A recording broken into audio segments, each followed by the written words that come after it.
God, can you believe he did that? Just walked out, in front of everyone. I swirled the lukewarm wine in my glass, the condensation making a wet ring on the polished wood of Olivia's coffee table. Honestly, what would you do? You try to liven things up, tell a story that is objectively funny, and he just completely checks out. Makes it weird for everybody. The party was humming around me. A low buzz of chatter and music that suddenly felt accusatory, miles away. Just 10 minutes ago, I was the sun in this little solar system, you know? I was on the big armchair, leaning forward, and everyone was orbiting me, laughing, hanging on my every word. That's how it usually is when I tell one of Silas's stories. They're my best material. He's so quirky, so full of these weird little anxieties from his childhood. It's endearing, and when you frame it right, it's comedy gold. Tonight's headliner was the classic Silas versus the mannequins. It never fails. The conversation had hit a lull, that awkward silence where everyone just sips their drink, and I saw my opening. I leaned in conspiratorially. You guys want to hear the real reason Silas hates shopping malls? I painted the picture. Little 6-year-old Silas, all bowl cut and scraped knees, getting separated from his mom in a huge, echoing department store. I did the voice, a high-pitched, trembling thing. I described him turning a corner and coming face to face with a whole platoon of those creepy, blank-eyed plastic people, posed in these stiff, unnatural ways.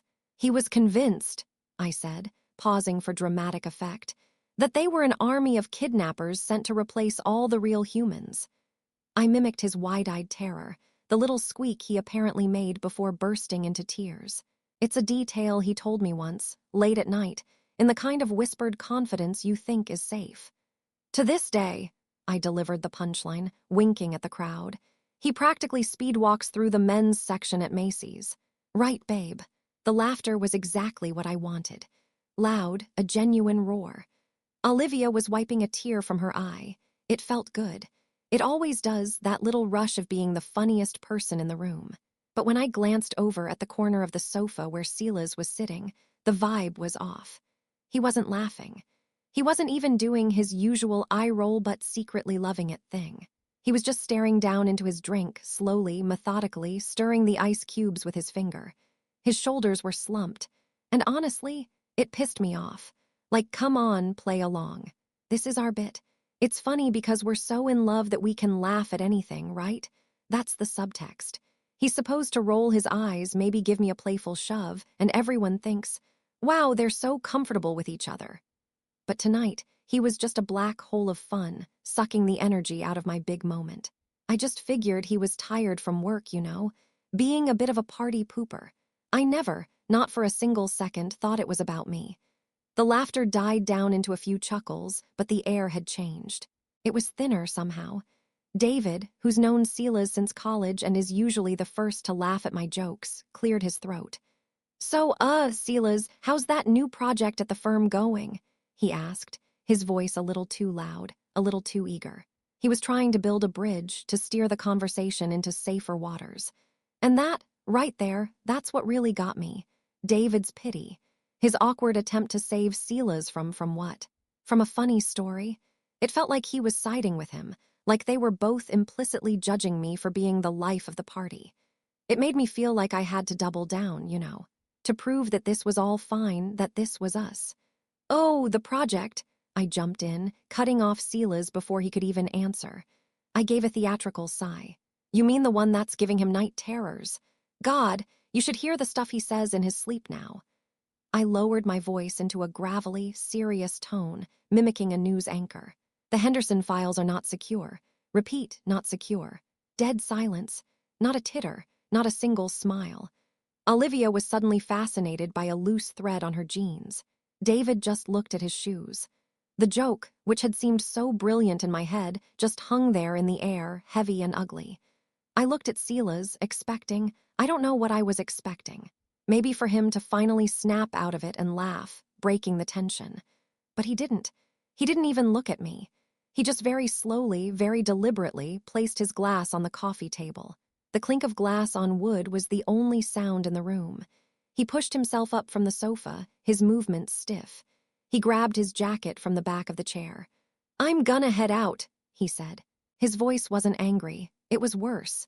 It was completely empty. He said it to the room, not to me. He walked to the door, and as he passed me, I felt a cold draft. He didn't even glance in my direction. He just opened the door, said a quiet, "See you guys," and left. The door clicked shut behind him, and the silence he left behind was deafening. I just stood there, my face burning. He hadn't yelled, he hadn't made a scene. He had just erased himself. And in doing so, he made me look like the world's biggest asshole in front of all my friends. My fists were clenched the whole ride home. I wasn't hurt, I was furious. How dare he? How dare he humiliate me like that? Walking out, making everyone uncomfortable, turning my joke into some big, dramatic tragedy. I was rehearsing the fight in my head, the speech I was going to give him. About being overly sensitive, about not being a team player, about ruining a perfectly good night for no reason. I slammed the apartment door open, ready to unleash. "Silas, what the hell was that?" The words died in my throat. He was in the bedroom, standing by the open closet. His suitcase, the big one we used for vacations, was on the bed. It was half full. Shirts neatly folded, a stack of books, his DOP kit. The sight was so incongruous, so completely out of the realm of what I was expecting that my brain just short-circuited. What are you doing?" I asked, my voice barely a whisper. All the anger evaporated, replaced by a cold, creeping dread. He turned to look at me, and his face, God, I'll never forget his face. It was calm, utterly, terrifyingly calm. There was no anger, no sadness. It was the face of a stranger. "I'm done, Mealies," he said, his voice even and steady. "Done? What do you mean, done? Done with what? Because you're mad about a stupid joke." I could hear the hysteria creeping into my own voice. "Silas, it was a joke. It's what we do." He slowly shook his head, a small, sad movement. "It's not what we do, it's what you do," he said. "And I can't do it anymore." He picked up another shirt and folded it with precise, measured movements. "Every time you do that, it's like you're taking a little piece of me, a piece I gave you in private, and you're selling it for a laugh. And I just let you. Because I loved you." The past tense hit me like a physical blow. "Loved? What are you talking about? I love you." "Do you?" he asked, finally stopping what he was doing and looking right at me. And for the first time, I saw something behind the calmness. It was exhaustion, a deep, bone-weary exhaustion. "Do you love me, or do you love the material I give you? The funny stories, the weird quirks, the little broken pieces you can polish up and perform?" I started to cry then. Big, ugly, desperate sobs. "No, Silas, no, please, I'm sorry. I'm so sorry, I won't do it again, I swear." I rushed towards him, tried to grab his arm, but he stepped back, gently but firmly. "I know you're sorry," he said, and this was the part that broke me. "I believe you, you're sorry right now, but you'll do it again, because you don't even see what you're doing, it's just who you are." He zipped up the suitcase. It sounded like a closing curtain. "Tonight," he continued, his voice soft, "I wasn't mad. I felt nothing. The embarrassment, the shame, it was all gone. And I realized it was because there was nothing left for you to take." He walked past me, into the living room. I followed him, a blubbering mess, pleading. "Don't do this. We can fix this." He stopped at the door and turned. He reached into his pocket and pulled out his set of keys. He gently placed them on the little table by the door. "I forgive you, Mealies. I do," he said, his voice cracking just for a second. "But I can't let you back into my life. I have to keep something for myself." And then he was gone. The door clicked shut, the same sound it made at the party. But this time it was final. I just stood there, staring at the keys, my mind a swirling chaos of disbelief. It wasn't a fight. It wasn't a dramatic breakup. It was a procedure. A quiet, orderly, devastating amputation. The next few weeks were a blur of, I don't know, confused regret. It was like I was walking around with the emotional bends. One minute, I'd be replaying his words in my head, feeling this crushing weight of guilt.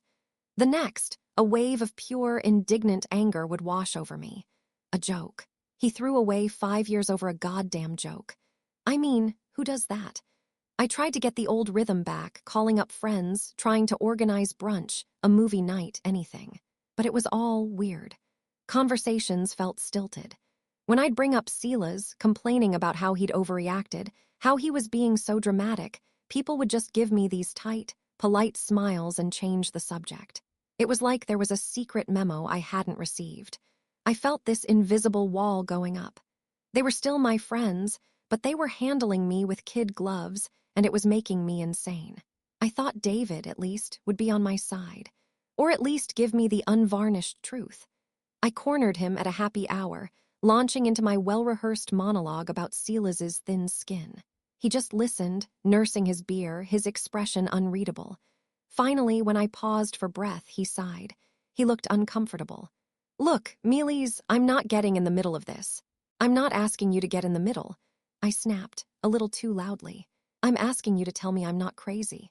He was quiet for a long time, just looking at his beer. I thought he was going to blow me off. But then, later that night, my phone buzzed. It was a long text from him. My heart hammered against my ribs as I read it.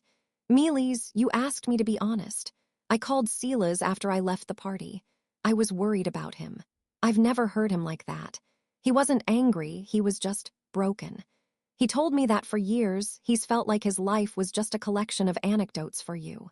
He said he'd tell you something in confidence, something that made him feel vulnerable, and then a week later he'd hear it retold at a dinner party, with punchlines added. He said the mannequin story wasn't just a story. It was a real trauma for him as a kid, and he felt like every time you told it, you were laughing at that scared little boy. He just kept saying, 'She made my whole life a joke, man. There's no safe place left.'" He was crying, Mealy's, like really sobbing. I've known him for 10 years and I've never heard him cry. I read the message 3 times. My hands were shaking. Crying? Silas? It didn't compute. The image of him, this steady, calm, unshakable person, completely breaking down to someone else about me. It was like a door had been kicked open in my brain, letting in a light so harsh it burned. All this time, I had seen his silence as him being moody or boring. I never once considered that it was him bleeding out. A few days after David's text, I decided I had to do something. A grand gesture wasn't the answer. This was deeper than that. I started cleaning. A frantic, obsessive cleaning of the apartment, as if scrubbing away the grime would somehow scrub away the sickening feeling in my gut. I threw out old magazines, reorganized the pantry, and then I started on his desk. It was mostly just old papers and work stuff. I was about to close the last drawer when my fingers brushed against a small, square box tucked away in the back. It was a dark blue velvet box from a jewelry store downtown, the kind of place we'd window shop at but never go inside. My breath caught in my throat. I sat down on the floor, the box feeling heavy and significant in my hands. I slowly lifted the lid. It was empty. Just a pristine white satin lining with a little indentation where something was supposed to be. My mind raced. Was this from an old relationship? Did he buy something and then return it? Tucked under the lining, I found a folded receipt. My hands trembled as I unfolded it. It was a custom order, dated 3 weeks ago, for a delicate gold necklace with a single, small M pendant. Mealy's. It had been paid in full. It was supposed to be ready for pickup the day after the party. My heart sank, but it was the second piece of paper stapled to the receipt that truly destroyed me. It was a credit card refund slip. The refund was processed at 11:45 a.m. on the Sunday after the party. He hadn't just walked out that night. The very next morning, he had calmly, methodically, gone back to that store and canceled the future he had planned with me. I just sat there on the floor, the empty box in my lap, staring at that piece of paper. This wasn't a relic of his love, it was a tombstone. It was cold, hard proof of a decision being made. He had been planning this beautiful, thoughtful surprise, a testament to a future I thought we both wanted. And in the space of a few hours, my stupid, careless need for a laugh had turned it into something he had to actively dismantle. I had taken this beautiful thing he was building for us and stomped on it until it was just dust. I had always taken his love for granted, like a utility that would always be on. And here in this empty velvet box was the final bill, stamped paid in full. Months passed, 6 of them to be exact. The raw, open wound of his leaving scabbed over into a dull, persistent ache. It was a phantom limb. I'd wake up in the morning and roll over to his side of the bed before remembering it was empty. I got better at pretending. I developed a bright, brittle smile for my friends. I went to work, I met them for dinner, I laughed at their jokes with a little too much force. I projected an image of a woman who was handling it, who was moving on. It was all a lie. The silence in the apartment was a living thing, a roommate that never slept and paid its rent in suffocating emptiness. Today, something good happened. A really, really good thing. After months of late nights, endless presentations, and grinding hustle, I landed the Northgate account at work. This wasn't just a win, it was the win. The kind of career-defining moment I'd been dreaming about since I started this job.